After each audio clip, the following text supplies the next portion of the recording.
Haryana vision 2047 के अंतर्गत परिवहन विभाग के अगले 5 सालों के रोड मैप और कार्य योजना की समीक्षा की बैठक का आयोजन हुआ।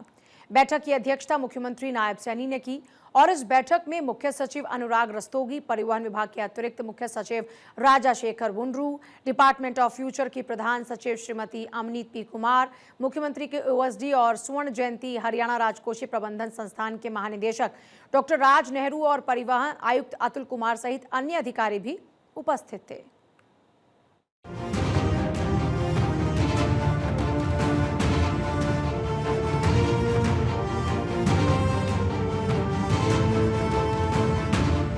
मुख्यमंत्री नायब सिंह सैनी ने कहा कि समय के साथ प्रदेश में मौजूदा लगभग 6,500 गांवों और शहरी क्षेत्रों में आबादी तो बढ़ी है, लेकिन परिवहन विभाग की बसों की पहुंच इसकी तुलना में उतनी नहीं बढ़ सकी है।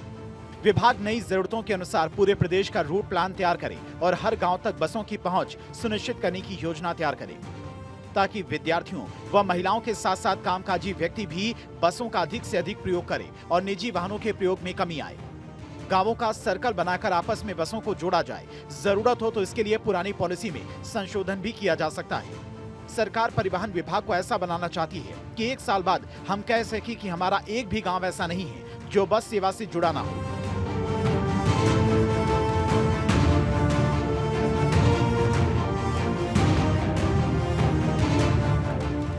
मुख्यमंत्री ने कहा कि पहले शहरों के आंतरिक हिस्सों में लोकल बसें चलती थी, जो शहर के एक हिस्से को दूसरे से जोड़ती थी, लेकिन अब ऐसी बसों की संख्या बहुत कम हो गई है, जबकि शहरी क्षेत्रों का काफी विस्तार हो गया है। इससे शहरों के बाहरी हिस्सों में स्थापित औद्योगिक क्षेत्रों के कामगारों को अपने वाहनों का इस्तेमाल करके जाना पड़ता है। उन्होंने कहा कि सभी शहरों में प्रमुख अस्पतालों, शैक्षणिक संस्थानों और धार्मिक स्थानों तक सिटी बसों की पहुंच सुनिश्चित की जाए। गुरुग्राम, फरीदाबाद व सोनीपत जैसे औद्योगिक क्षेत्रों में कामगारों के लिए विशेष बसें चलाई जाएं और मेट्रो स्टेशन तथा बस स्टैंड तक मिनी बसें चलाई जाएं।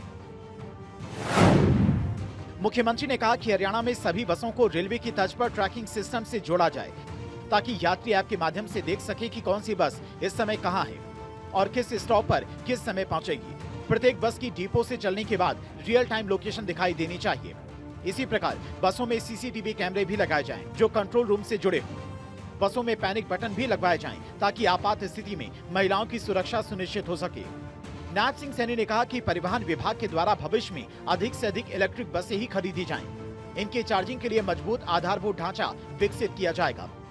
उन्होंने कहा कि अगले 1 साल के भीतर प्रदेश में 10 नए इलेक्ट्रिक बस स्टैंड बनाए जाएंगे।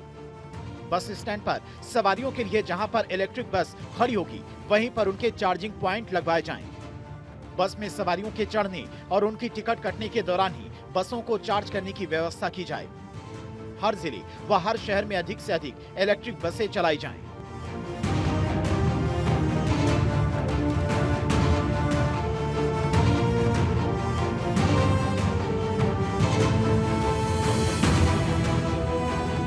मुख्यमंत्री नायब सिंह सैनी ने कहा कि पेट्रोल व डीजल की खपत को कम करने के लिए निजी वाहनों के प्रयोग में कमी लाना जरूरी है और ये तभी होगा जब अधिक से अधिक लोगों तक सरकारी बसों की सुविधा पहुंचेगी। इसीलिए परिवहन विभाग ग्रामीण व शहरी क्षेत्रों में बढ़ी हुई आबादी तथा भविष्य में पैदा होने वाली मांग के अनुरूप पूरे प्रदेश का रूट मैप बनाए और रिवाइज रूट प्लान के अनुरूप ज्यादा से ज्यादा गाँवों व शहरों को बस सुविधा से जोड़े।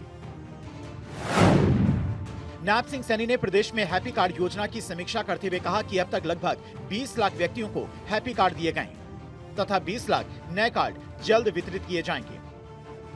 नए कार्डों के वितरण के संबंध में उन्होंने अधिकारियों को दिशा निर्देश दिए। मुख्यमंत्री ने IT based smart driving training institute के माध्यम से निजी व व्यावसायिक वाहनों के लिए दी जाने वाली ट्रेनिंग के कार्य की भी समीक्षा की। उन्होंने कहा कि गाड़ी पास करने की मैनुअल प्रक्रिया को बंद कर इसे भारत सरकार द्वारा जारी नए प्रावधानों के अनुसार ऑटोमेटिक बनाया जाए।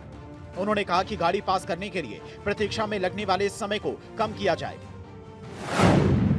मुख्यमंत्री ने कहा कि पुराने वाहनों की स्क्रैपिंग के लिए हरियाणा में 26 सेंटर कार्यरत हैं, जो देश में किसी भी अन्य राज्य से ज्यादा हैं। इनके माध्यम से वाहन स्क्रैप करवाने पर केंद्र सरकार 15,000 रुपए प्रति वाहन इंसेंटिव दे रही है। केंद्र सरकार हरियाणा को देश में सबसे अधिक 160 करोड़ रुपए का इंसेंटिव देगी। मुख्यमंत्री ने कहा कि ऊर्जा की बचत के लिए पुराने वाहनों की स्क्रैपिंग को बढ़ावा देने के लिए सीमावर्ती जिलों में व्हीकल स्क्रैपिंग सेंटर बनाए जाएं, ताकि अन्य राज्यों के वाहन चालकों को भी इसका लाभ मिल सके।